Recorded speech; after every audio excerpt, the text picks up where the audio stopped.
The old Abrams was built around a gas turbine that transferred mechanical power through a transmission to the tracks, giving the tank its famous speed.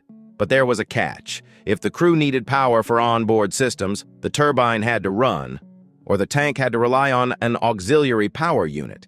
Even sitting still could burn fuel and produce heat. The M1E3 changes that architecture. Its new system is expected to be a diesel-electric hybrid. That means the diesel engine, electric motor, transmission, and onboard energy storage work as one power system. The diesel provides the main energy source.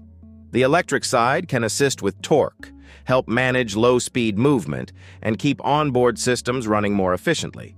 The energy storage can support silent watch, allowing the tank to power sensors and electronics without operating like a traditional idling Abrams.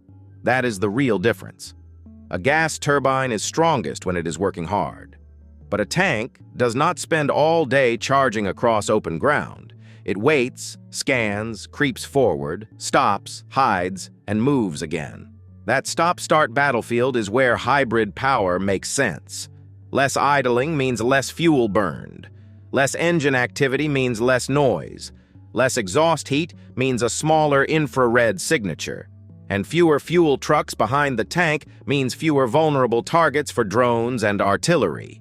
So, a hybrid system could make the Abrams harder to detect, easier to sustain, and better prepared for electronic warfare. So what do you think? Will this power plant be able to live up to the Abrams legacy?